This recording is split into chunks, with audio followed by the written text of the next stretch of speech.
Assalamualaikum dan salam Sarawakku sayang.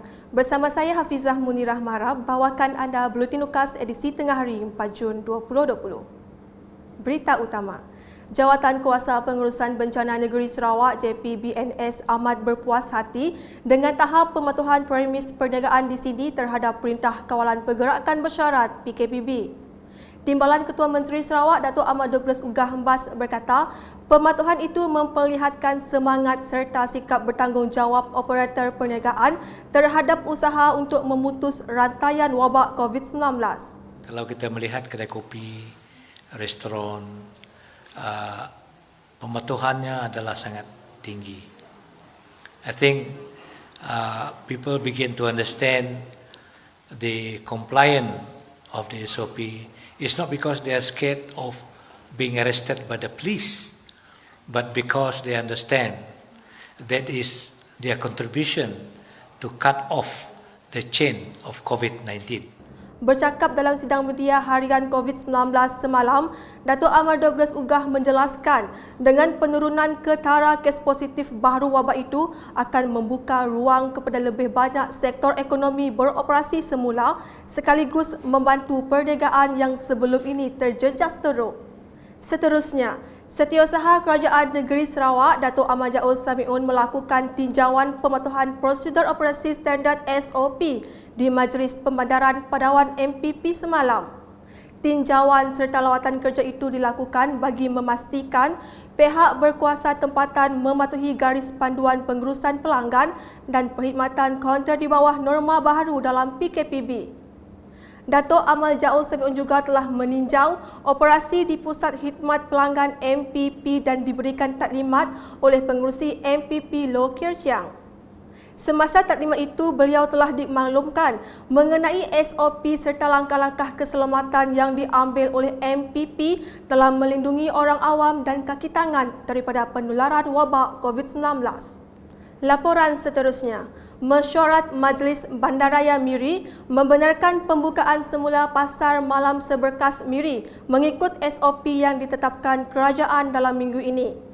Datuk Bandaraya Miri Adam Yee Siu Sang berkata, ini bertujuan mengembalikan kehidupan normal masyarakat Miri dengan aktiviti perniagaan dengan norma baharu berdasarkan SOP PKPB selepas 3 bulan tidak beroperasi selepas pandemik COVID-19. I would like to update the public that one of the issue that we discussed this morning was to reopen the Sepakas weekend market. So in principle we will allow the market to reopen, but with strict compliance to the SOP lah.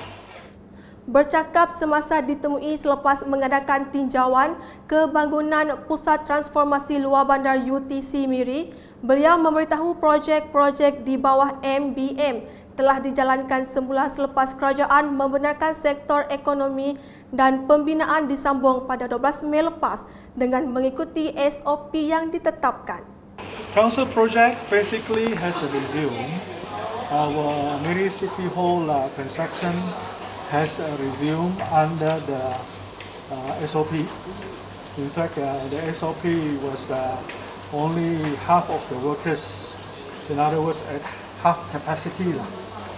Has already resumed for the past 2 weeks already. The rest as well, like our services,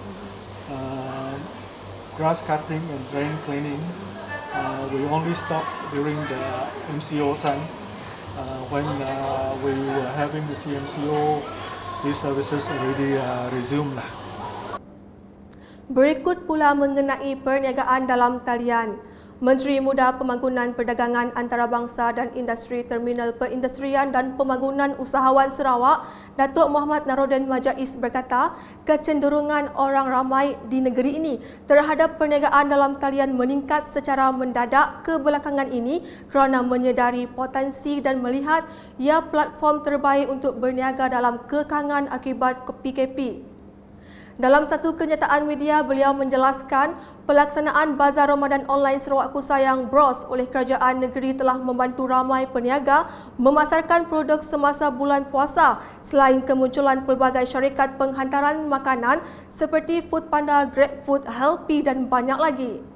Secara tidak langsung, ia katanya memperlihatkan visi Ketua Menteri Sarawak, Datuk Patinggi Dr. Abang Haji Abdul Rahman Zohari Tun Datuk Abang Haji Openg untuk mengangkat ekonomi digital di negeri ini semakin menjadi kenyataan.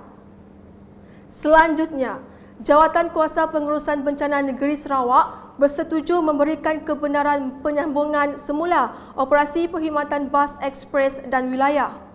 Menteri Pengangkutan Sarawak Datuk Lee Kim Shin bagaimanapun berkata kelulusan tidak termasuk perkhidmatan bas sempadan antarabangsa iaitu dari Sarawak ke Kalimantan Barat atau dari Sarawak ke Brunei atau dari Sarawak ke Sabah dan sebaliknya.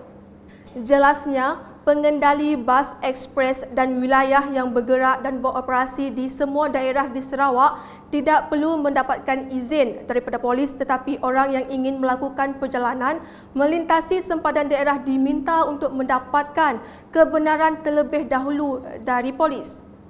Dalam satu kenyataan beliau memberitahu semua pengusaha bas ekspres dan wilayah perlu memberitahu orang ramai mengenai penyambungan semula perkhidmatan bas mereka dengan memberikan maklumat mengenai jadual bas, tambang dan laluan yang dilalui melalui laman web syarikat dan media sosial mereka.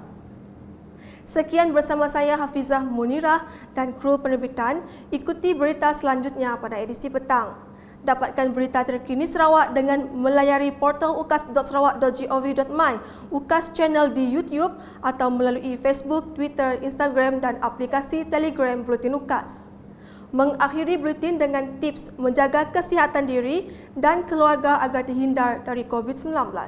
Salam UKAS.